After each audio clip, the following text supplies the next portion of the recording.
Hello అండి, welcome back to my channel. ఈరోజు ఒక మంచి వీడియోని మీకు షేర్ చేయబోతున్నా. అందరికీ యూస్ఫుల్గా ఉంటుంది. ఈ విషయం వచ్చి కొంతమందికి తెలిసి ఉండొచ్చు అండి, కొంతమంది తెలియని వాళ్ళు యూజ్ చేసుకుంటారని చెప్తున్నాను. వీడియో నచ్చినట్లయితే లైక్ ఇవ్వండి. ఇంతవరకు సబ్స్క్రైబ్ చేసుకోని వాళ్ళు చేసుకోండి, కమెంట్స్ పెట్టండి, షేర్ చేయండి, సపోర్ట్ చేయండి. ఏమంటే ఇంటికి పెయింట్ కొట్టిద్దాం, అందుకే ఈ వీక్ ఈరోజు వీడియో పెడతాను, లేకపోతే లేదన్నాను కదండి.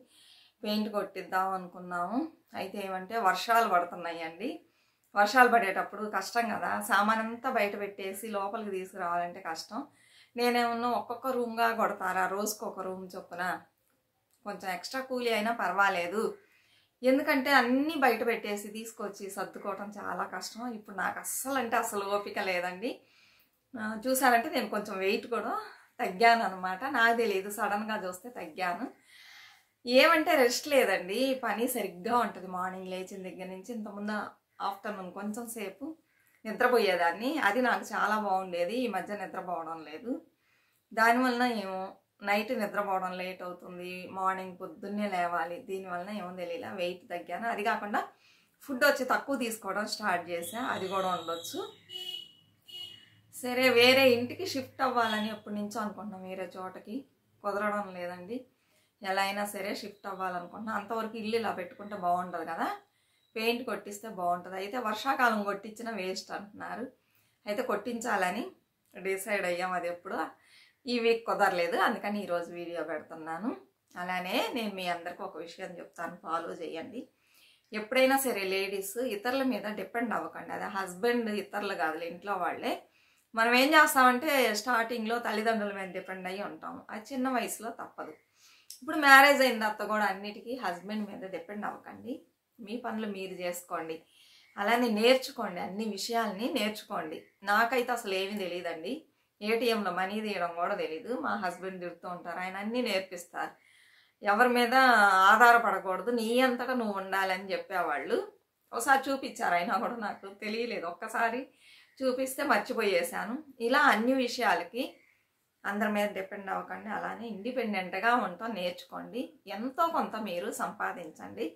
బయటకు వెళ్ళి జాబ్ చేసి సంపాదించలేరు అనుకోండి, ఇంట్లో ఉండి చూడండి ఏది వీలైతో అది చేసి ఎంతో కొంత మనీని ఎర్న్ చేయండి.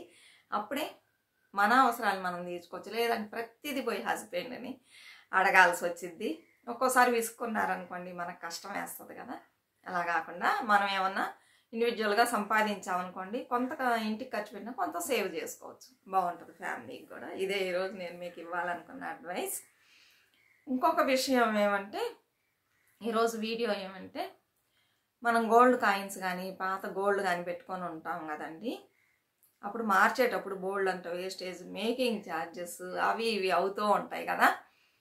అప్పుడు మనం ఏమంటే, కొంతమంది చేతిలో ఇప్పుడు ఒకళ్ళు ఉన్నారనుకోండి, ఒక 5 సెవర్లు 5 weights or 40 grams gold coins పెట్టుకొని ఉన్నారనుకోండి, అది తీసుకెళ్ళి మార్చి ఏదైనా జ్యువెలరీగా తెచ్చుకోవాలనుకున్నప్పుడు అది ఇచ్చినప్పుడు ఏమవుతుందంటే, మనీ లేదు కదా, ఇందులో నుంచే తీసేసుకోండి అనుకుంటే అన్నట్లయితే మనకి దగ్గర ఒక సెవరన్ కాయిన్ తగ్గడానికి కూడా ఛాన్స్ ఉంది. 6 నుంచి 8 grams తగ్గడానికి ఛాన్స్ ఉంది. అప్పుడు 4 grams వస్తాయి. అలా కాకుండా మన కాయిన్స్ మనం ఎన్ని తీసుకెళ్ళాం అన్నిటికీ జ్యువెలరీ రావాలి, మన చేతి డబ్బులు పడకుండా మనం తీసుకోవాలంటే ఏం చేయాలి అని ఈరోజు చెప్తున్నానండి. పాత గోల్డ్ కూడా ఉన్నా కూడా మనం చేసుకోవచ్చు. ఇది కొంతమందికి తెలిసి ఉంటుంది. ఏమంటే చాలామంది గోల్డ్ కాయిన్స్ని సేవ్ చేస్తూ ఉంటారు. ఇప్పుడు నేను చెప్పానని కూడా గోల్డ్ మంది సేవ్ చేస్తున్నారు. మిడిల్ క్లాస్ వాళ్ళకి ఒకేసారి అమౌంట్ పెట్టడం కష్టం కదా, అందుకని కొంచెం కొంచెం తీసి పెట్టుకుంటూ ఉంటారు. ఆ గోల్డ్ కాయిన్స్ కొంచెం ఎక్కువ అవగానే ఏం చేస్తారంటే తీసుకెళ్ళి షాప్లో ఒక జ్యువెలరీగా చేసుకోవాలనుకుంటారు.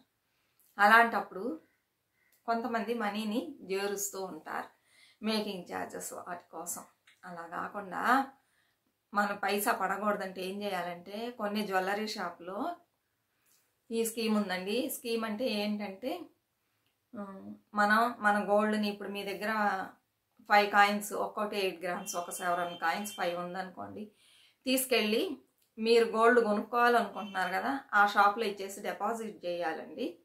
నాకు చెప్పారు, అందుకని ఒకళ్ళు తెచ్చుకున్నారు చెప్పారు, అది నేను మీకు షేర్ చేస్తున్నా. డిపాజిట్ చేసి 11 మంత్స్ వెయిట్ చేయాలంటండి. చేసినట్లయితే 11th మంత్ మనం వెళ్తే మనం తీసుకునే జ్యువెలరీకి ఆ 5 సెవరన్స్ ఉంటాయి. ఆ జ్యువెలరీకి మేకింగ్ ఛార్జెస్ ఉండవని చెప్తున్నారు. ఇవి తీసుకొని వీళ్ళు ఏం చేస్తారా అని నాకు డౌటు. తెలియలేదు ఏం చేస్తారని. అలానే పాత గోల్డ్ ఉన్నా కూడా ఇచ్చేసి డిపాజిట్ చేస్తే మనం 11 మంత్స్ తర్వాత గోల్డ్ జ్యువెలరీగా తీసుకోవచ్చు అంటున్నారు. అది ఎలా చేస్తారని మీకు ఎవరికన్నా తెలిస్తే కింద కమెంట్స్లో పెట్టండి, సరేనా? వాళ్ళకేంటి లాభం అలా ఉంచుకోవడం వలన నాకు తెలియలా, మీరు చెప్పండి. ఇలా తీసుకున్నట్లయితే 11 మంత్స్ ఆగామంటే మనకి మేకింగ్ ఛార్జెస్ అవన్నీ ఉండవు. మనీ కట్టే ఇలా తీసుకుంటారని నాకు తెలుసు. కాదు, గోల్డ్ కాయిన్స్ జ్యువెలరీ కూడా డిపాజిట్ చేసి మనం తీసుకోవచ్చు అంటున్నారు. నిజమేనా? అది కూడా మీరు కన్ఫర్మ్ చేయండి నాకు ఈ డౌట్ని, సరేనా? ఒకళ్ళు తెచ్చుకున్నామని చెప్పారు తెలిసిన వాళ్ళు, అందుకని మీకు షేర్ చేస్తున్నా. మీకు తెలిస్తే క్లియర్ కింద చెప్పండి. ఇలా చేయడం వలన వాళ్ళు ఏమంటున్నారంటే, ఇలా చేయడం వలన మనం 5 సెవర్లకి 5 సెవరన్స్ పెట్టేసి వచ్చాం డిపాజిట్ చేసి, దానికి కావాల్సిన గోల్డ్ జ్యువెలరీ మనకు వస్తుంది. ఇంకా ఏమీ కట్టక్కర్ల మనం. మరి జిఎస్టీ వేస్తారనుకుంటా, మిగిలినన్ని జిఎస్టీ కూడా వేయరో సరిగ్గా తెలియలేదండి. ఏమీ లేదని చెప్పారు. ఇదే కనుక మీ దగ్గర మీ అమ్మ నగలు కానీ మీ అమ్మమ్మ నగలు కానీ నానమ్మ నగలు కానీ ఉన్నాయి అనుకోండి, తీసుకెళ్తే వాటిని కూడా అలానే డిపాజిట్ చేసుకుంటారు అంటున్నారు. ఇందులో ఒకటి మీరు గమనించాల్సిన విషయం ఉంది. అమ్మమ్మల కాలం నగలంటే అవి 916గా ఉండవండి, 24 క్యారెట్గా కూడా ఉండటానికి ఛాన్స్ లేదనమాట. ఎందుకంటే అప్పుడన్నీ ఒకటే గోల్డ్ అనమాట, 22 క్యారెట్ 916 అనేది లేదు. ఆ గోల్డ్ ఒక ఇది వచ్చేసి క్వాలిటీ తక్కువగా ఉంటుందండి, ఇప్పుడు లాగా ప్యూర్గా ఉండదు అనమాట. అప్పుడు మనం తీసుకెళ్ళి ఇచ్చామనుకోండి, ఏమైందంటే నాకు పెళ్ళప్పుడు ఒక జ్యువెలరీ వేశారు 5 సెవర్లు అనుకోండి. అది తీసుకెళ్ళి మేము ఇచ్చినప్పుడు ఏమైందంటే 2 సెవర్లు తీసేసి 3 సెవర్లే ఇచ్చారండి. ఏమంటే అది వచ్చి మేము గోల్డ్ స్మిత్ దగ్గర చేయించుకున్న కంసాలి అంటారు కదా, అతని దగ్గర ఇచ్చి చేయించుకున్న నగలు అనమాట. అవి 5 సెవర్లు అయితే ఇస్తే 3 సెవర్లు కూడా రాలేదండి. ఏమంటే అందులో రాగి ఇంకోటి ఏందంటారండి, నల్లగా ఉంటుంది, దాన్ని ఏమంటారు, లక్క ఏదో అంటారు, మర్చిపోయా. అవన్నీ ఎక్కువగా ఉన్నాయి గోల్డ్ కంటే. వాళ్ళు చీటింగ్ చేశారు. మనం కట్టిన మనీ వచ్చేసి కరెక్ట్గానే కట్టాము, ఒక సెవర్కి ఎంతో అంత కట్టాము. వాళ్ళైతే అట్లా వేయకుండా 3 సెవర్లు వేసి మిగిలిన అవన్నీ పెట్టేసి 5 సెవర్లుగా మనకి ఇచ్చారు. తర్వాత చూస్తే మనకి గోల్డ్ తగ్గిపోయింది. ఇలా అన్ని చీటింగ్స్ చేస్తూ ఉండేవాళ్ళు ఆ కాలంలో. ప్యూరిటీ ఉండదు ఆ గోల్డ్కి, సరేనా? ఇప్పుడు తీసుకెళ్ళి 5 సెవర్లు మనం ఇస్తున్నాం. లలిత జ్యువెలరీనా, భీమాలో ఉంది, లలిత జ్యువెలరీలో ఉంది, ఆ షాప్స్లో ఉంది ఈ స్కీము. జిఆర్టీలో ఉందా నాకు తెలియదండి, కనుక్కోండి ఎవరన్నా ఇలాంటి స్కీమ్లో డిపాజిట్ చేయాలనుకుంటే. మీకు ఇష్టమైతే చేయండి. మీరు చేసాము మమ్మల్ని చీట్ చేశారని చెప్పకండి. మీకు నచ్చినట్లయితేనే ఓకే, బాగా డీటెయిల్స్ కలెక్ట్ చేసుకొని ఇష్టమైతేనే చేయండి, సరే? నేను జస్ట్ మీకు ఇన్ఫామ్ చేస్తున్నా, నాకు చెప్పారు అది మీకు ఇన్ఫామ్ చేస్తున్నా, సరేనా? ఇంకా ఇప్పుడు తీసుకెళ్ళారండి, లలితాకు తీసుకెళ్ళినప్పుడు వాళ్ళు ఏం చేశారంటే, ఆ పాత గోల్డ్ అమ్మమ్మ వాళ్ళ గోల్డ్ ఉందనుకోండి, అది ఒకళ్ళు తీసుకెళ్ళినప్పుడు 5 సెవర్లు అనుకోండి, దాన్ని ఇలానే మన కళ్ళ ముందే కరిగిస్తారనమాట. చీటింగ్స్ అన్నీ ఏం చేయరు. కరిగించిన తర్వాత వచ్చే గోల్డ్ని మిగిలినవన్నీ పోతాయి, ఈ కాపర్ గీపర్ అన్నీ పోతాయి, గోల్డ్ మాత్రం విడిగా వచ్చేది. ఆ గోల్డ్ని తూకం వేసి చూస్తే 3 సెవర్లు ఉన్నాయి, అంటే 24 గ్రామ్స్ ఉంది. అప్పుడు వాళ్ళు ఏం చేశారమ్మా, 24 గ్రామ్సే ఉంది, మరి డిపాజిట్ చేయవా అంటే చేయండి అనేసారు వాళ్ళు. వాళ్ళకి తెలిసి ఇది పాతకాలపు గోల్డ్ తీసుకోరు. కొన్ని షాపులు అయితే అసలు తీసుకోరండి. మలబార్ గోల్డ్ అయితే నా దగ్గర ఒక వస్తువు ఉంది, అది ఇస్తే తీసుకోనేసారు. ఇది ఎప్పటిదో, ఇది మాకు వద్దనేసారు. అందువలన దాన్ని డిపాజిట్ చేసుకున్నారు ఆ 24 గ్రామ్స్ని. ఆ తర్వాత దానికి కావాల్సిన వస్తువు వాళ్ళు తీసుకున్నారు, ఏమి మేకింగ్ ఛార్జెస్ ఏమీ లేకుండా. ఇలా కొన్ని షాప్స్లో ఉన్నాయి. భీమాలో కూడా ఉందండి. భీమా మన సైడ్ ఉందా నాకు తెలియదు, ఇక్కడ ఉంది, భీమాలో కూడా ఉంది. అలానే మీరు గోల్డ్ కాయిన్స్ తీసుకునేటప్పుడు ఒక్క షాప్లోనే తీసుకోవాలి. కొంతమంది ఏం చేస్తారంటే ఈ షాప్లో ఒకటి, ఆ షాప్లో ఒకటి, అట్లా ఒక్కొక్క షాప్లో తీస్తూ ఉంటారు. అది మొత్తం కలిపేసి మనం ఒక షాప్లో ఇచ్చేటప్పుడు తీసుకోరు. ఇప్పుడు జిఆర్టీలో నేను 2 కాయిన్స్ తీసుకున్నా, తర్వాత ఖజానాలో ఒక 2 కాయిన్స్ తీసుకున్నా. చిన్న షాపుల్లో అస్సలు తీసుకున్నా. ఇవన్నీ తీసుకెళ్తే వాడు ఏం చేస్తా అంటే జిఆర్టీలో కొన్నదానికి తీసుకుంటారు, మిగిలిన వాటిలో 2% వేస్టేజ్ని తగ్గించేసి ఇస్తారు. దానివల్ల మనీ మనకి వేస్ట్ అవుతుంది. అలా కాకుండా మనం ఎక్కడ తీసుకోవాలనుకుంటున్నామో అదే షాప్లోనే తీసుకొని అదే షాప్లో ఇచ్చినట్లయితే మనకి ఎలాంటి ప్రాబ్లమ్స్ ఉండదు. ఇది అడిగారనమాట. కొంతమందికి డౌట్స్ ఉన్నాయి, మేము విడివిడి షాపులో తీసుకున్నాము, తీసుకుంటారా అని. తీసుకుంటారు, కానీ ప్యూరిటీ చెక్ చేస్తారు, తీసుకుంటారు, వేస్టేజ్ని 2% తగ్గిస్తారు. సరేనండి. అదే షాప్లో అయితే మీకు బెనిఫిట్ ఉంటుంది. అలా ఒకే షాప్లో తీసుకోండి. ఇప్పుడు కొంతమంది ఏం చేస్తున్నారంటే, బీమాను ఉందిలేండి కొన్ని సంవత్సరాలుగా, అక్కడ గోల్డ్ కాయిన్స్ తీసుకొని మొన్న ఒకళ్ళు తీసుకెళ్ళి ఇచ్చారండి. 5 సవర్లు తీసుకెళ్ళిస్తే వాళ్ళు డిపాజిట్ చేసుకున్నారు. వాళ్ళ షాప్లో కాయిన్స్ కాబట్టి వాళ్ళు ఎలాంటి చెకింగ్స్, కరగ వేయడాలు అవన్నీ ఏమీ లేదు. వాళ్ళ షాప్లో తీసుకున్నారు, బిల్లు ఉంది, తీసి పెట్టేసుకొని డిపాజిట్ చేసేసుకున్నారు. ఇలా ఏ షాప్లో అయితే కొన్నామో ఆ షాప్లో ఇచ్చామనుకోండి, మనకి ఎలాంటి ప్రాబ్లమ్స్ ఉండదు, చెక్ కూడా చేయరు వాళ్ళు. అలా కాకుండా ఒక్కొక్క షాప్లో ఒక్కొక్కటి తీసుకుంటారు. కొంతమంది అయితే చిన్న షాపులో వెళ్ళి తీస్తారు. చిన్న షాపుల్లో తీయకండి. ఒక్కోసారి ప్యూరిటీ ఉంటుంది, ఒక్కోసారి ప్యూరిటీ ఉండదు. మీరు కొనేది ఎటు వాళ్ళు అదే మనే తీసుకుంటారు. దానికి ఎందుకు మనం ఆ చిన్న షాపులో వెళ్ళి తీసుకోవటం? మంచి బ్రాండెడ్ షాప్స్లో, పెద్ద పెద్ద షాప్స్లో తీసుకోండి, ప్యూరిటీ ఉంటుంది. ఇలా తీసుకున్న గోల్డ్ కాయిన్స్ ఇన్ కేస్ మీరు గోల్డ్ జ్యువెలరీగా మార్చాలి, మేకింగ్ ఛార్జెస్ ఎక్కువ అవుతుంది. 5 సవర్ల కంటే అయిద్దండి, 40,000 అలా కూడా అవ్వచ్చు. ఇంకోటి వచ్చేసి ఈ వేస్టేజ్ ఇవన్నీ దేన్ని పెట్టేస్తారంటే, మనం తీసుకునే నగను పెట్టేస్తారు. కొన్నిసార్లు యాంటీ అంటారు, యాంటీ జ్యువెలరీ అంటారు, టెంపుల్ జ్యువెలరీ, ఏవేమో ఉన్నాయి కదా, వర్క్ ఎక్కువగా ఉంటుంది, కొన్నిట్లో వర్క్ తక్కువగా ఉంటుంది. దాన్ని బట్టే మనకు అన్ని ఛార్జెస్ని వేస్తారు. మామూలుగా ఉందనుకోండి తక్కువ వేస్టేజ్ అవన్నీ పడతాయి. ఎక్కువ వర్క్ ఉంటే ఎక్కువ పడిద్ది. దానివల్ల మనకి మేకింగ్ ఛార్జెస్ ఇవన్నీ కూడా మనం ఎక్కువ పే చేయాల్సి ఉంటుంది. అందుకని ఎగ్జాక్ట్గా ఇవి చెప్పలేమన్నమాట. ఇలా డిపాజిట్ చేశారనుకోండి మీకు ఎలాంటి ఛార్జెస్ ఉండదు. ఇది మనకు మంచిదే కదా. అయితే చేసేటప్పుడు ఆ షాపు మంచి షాపా, ఎప్పుడు ఉంటుందా, కట్టిన తర్వాత కొంతమంది తీసుకొని పారిపోతారు, షాపులు క్లోజ్ చేసుకొని. అలా చేస్తే మన గోల్డ్ మనకు పోయిద్ది.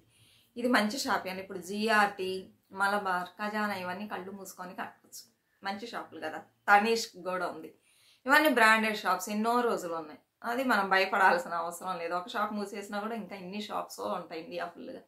అందువల్ల అస్సలు భయం ఉండదు. అదే చిన్న చిన్న షాప్స్లో కానీ కొన్ని బ్రాంచెస్ ఉంటాయి, అలాంటి చోట డిపాజిట్ చేయకండి. మంచి నాణ్యమైన షాపా, జెన్యూన్ అయిన షాపా, ఇవన్నీ మంచి వాళ్ళ అన్నీ తెలుసుకొని చెయ్యండి. ఎందుకంటే మనకేమన్నా ఊరికే వస్తుందా? ఆ 5 సవర్లు పోగు చేయడానికి మనం ఎంత కష్టపడి ఉంటాము, ఎలా అంత మనీ సేవ్ చేసి ఉంటాం కదా. మిడిల్ క్లాస్ వాళ్ళకి కష్టమే కదా. అందుకని ప్రతిదీ చిన్నదైనా కూడా మనం జాగ్రత్తగా చూసి కాపాడుకోవాలి కదా. అందుకని ఏ షాప్లో పడితే ఆ షాప్లో తీసుకోకండి. ఈ విషయం గురించే మీకు షేర్ చేద్దాం అనుకున్నా. మీ దగ్గర కూడా ఏదైనా పాత గోల్డ్ కానీ ఇలా కాయిన్స్ కానీ ఉంటే నాగా కొనుక్కోవాలనే ఐడియా ఉన్నవాళ్ళు ఇలా డిపాజిట్ చేసుకోండి. అది నేను ఇలా ఉందనే ఒక విషయం తెలియజేయడానికి చెప్తున్నాను, అంతేగాని మిమ్మల్ని చెయ్యండి అని నేను చెప్పట్లా. మీకు నచ్చినట్లయితే విచారించుకొని మంచి షాప్లో చెయ్యండి. నేను చెప్పానని ఫాలో చేయకండి, మళ్ళీ చెప్తున్నా. సరేనా? తర్వాత మళ్ళీ నన్ను అనద్దు. ఇంకొక మంచి వీడియో ఉందండి, అది సాటర్డే నేను పెడతాను. అసలు ఈ గోల్డ్ వల్ల ఎన్ని డేంజర్స్ ఉన్నాయి అది కూడా చెప్తానండి. మనం గోల్డ్ అని దాచిపెట్టుకుంటున్నాం కదా, దాన్ని కాపాడేలోపు ఏదో చెప్తారు తల ప్రాణం తోకకు వస్తుందని, అలా ఉందన్నమాట. ఈ రోజుల్లో వేసుకొని వెళ్ళడానికి కూడా భయంగా ఉంది. ఒక మంచి వీడియో సాటర్డే వస్తుంది, చూడండి. మీ లేడీస్ అందరు, మన లేడీస్ అందరికి కూడా చాలా అంటే చాలా విషయాలు దాని ద్వారా తెలుసుకోవచ్చు. అలానే బంగారాన్ని ఎలా కాపాడుకోవాలి, ఏం చేయాలి, ఇవన్నీ కూడా చెప్తాను. చాలా విషయాలు చెప్తానండి, చూడండి అందరూ. వ్యూస్ బాగా తగ్గిపోయినాయండి. పెట్టాలంటే నాకు కూడా ఇంట్రెస్ట్ అనిపించట్లా. మనం చాలా కష్టపడి పెడుతూ ఉంటాం, హెల్త్ బాగున్నా బాగోలేకపోయినా వీడియోస్ పెడుతూ ఉంటాము. దేనికోసం కొంచెం వ్యూస్ వస్తే ఏదో మన ఫ్యామిలీకి అవసరానికి తీరిద్ది, కొంత మనీ వస్తేనే కదా పెడతాం. అదే సమయం మీ అందరికి యూస్ఫుల్గా ఉండాలనే పెడతాను, ఏదో ఒకటి వాడకుండా. అయితే వ్యూస్ బాగా తగ్గిపోయింది. చేద్దామా వీడియోస్, ఆపేద్దామా అనిపిస్తుందండి నాకైతే. 1K వ్యూస్ కోసం ఇంత కష్టపడాలా అనిపిస్తుంది నాకు. బాగా చూస్తూ ఉన్నారేమో, సడన్గా డౌన్ అయిపోయింది ఛానల్. ఇంకేం చెప్పగలం చెప్పండి. అదే అడిగాను ఎలాంటి వీడియోస్ అంటే, మాకు ఇవే పెట్టండి అంటున్నారు. అయితే ఎవరు చూడడం లేదు కదా. సరే చూద్దాం, కొన్ని రోజులు బాగపోతే పెడదాం, లేకపోతే క్లోజ్ చేసేద్దాం. ఇదే అనుకుంటున్నానండి నేను. మన హెల్త్ కూడా చూసుకోవాలి కదా. వస్తున్నాయి అంటే కొంచెం మనం పెట్టవచ్చు. వ్యూసే రానప్పుడు ఎందుకండి ఊరికే పెట్టడం కదా. మీ టయాన్ని వేస్ట్ చేయటం ఎందుకు, నా టయాన్ని వేస్ట్ చేసుకోవడం అని ఆలోచిస్తున్నా. సపోర్ట్ చేయండి, సరేనా? అంత అసలు విషయాలే లేనివి అలాంటివన్నీ ఏమీ లేదు. మనం చాలామంది చెప్తున్నారు మంచి విషయాలని, అంటే నాకు తెలియదు, మీరు చెప్పడం వల్లే నాకు తెలుస్తుంది. మంచి విషయాలే షేర్ చేస్తున్నారు అంటున్నారు. అయితే చూడడంలా అన్నిటికీ లక్ ఉండాలనుకుంటానండి. హార్డ్ వర్క్ ఒకటే చాలదు, దానికి తోడు లక్ ఉండాలి. సరేనా? సపోర్ట్ చేయండి ఛానల్కి. అలానే నేను చెప్పిన విషయాలు మర్చిపోకండి. ప్రతి ఒక్కళ్ళు ఎంతో కొంత సంపాదించండి, ఊరికే కూర్చోకండి, టయాన్ని వేస్ట్ చేయకండి. సరేనా? మరొక మంచి వీడియోతో మళ్ళీ కలుద్దాం. అంతవరకు బాయ్ ఫ్రెండ్స్.